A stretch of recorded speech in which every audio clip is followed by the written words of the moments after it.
Matte screen protectors aren't new. Most of us already know what they do. The real question is whether they still make sense in 2026.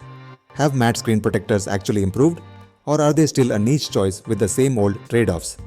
In this video, I'm switching from a clear screen protector to matte on my iPhone 16 Pro Max, and I'll show you exactly what you gain, what you lose, and whether it's still worth considering today.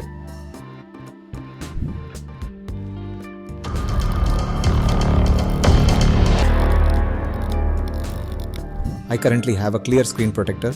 You can immediately see how easily it picks up fingerprints.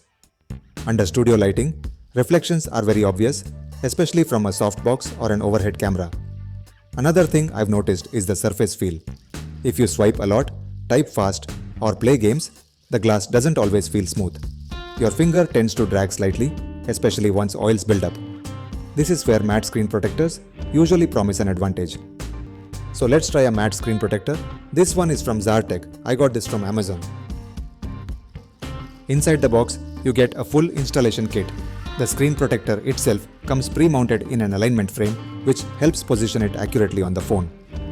There's also a foam pad included. You also get wet and dry wipes for cleaning the display, along with a dust removal sticker to lift off any remaining particles.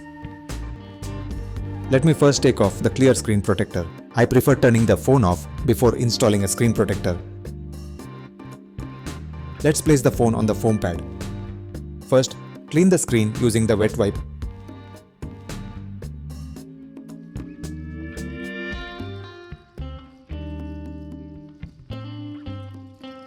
Then, go in with the dry wipe.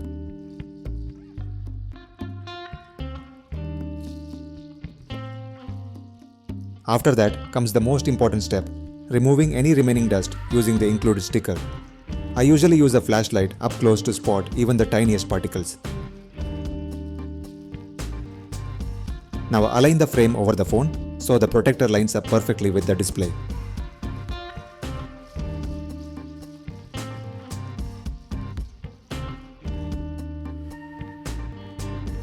Then peel off the adhesive backing and let the protector settle onto the screen.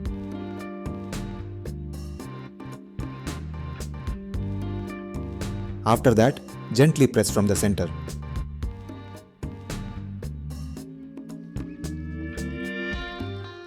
Finally, push the air bubbles outward. As you can see, the installation went cleanly with no bubbles or misalignment. One important thing to note is that this screen protector covers the entire display. I personally don't like screen protectors that leave the dynamic island area exposed. This screen protector doesn't interfere with phone cases. I've paired it with my Benx Kevlar case, and the fit is perfectly fine with no lifting around the edges.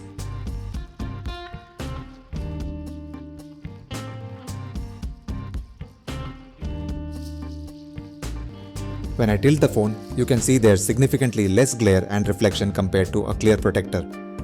Fingerprints are also much less visible.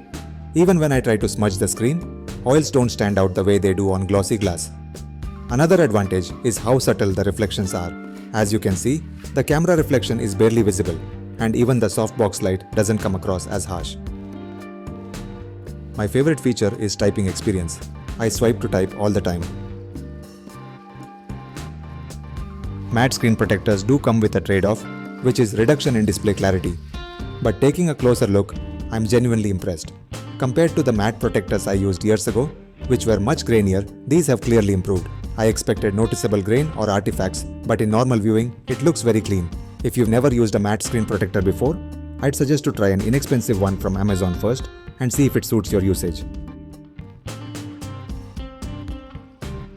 Thanks for watching. If you like this video, give it a thumbs up and also subscribe if you are not.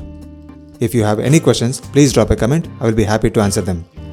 I will see you on the next one. Until next time, take care.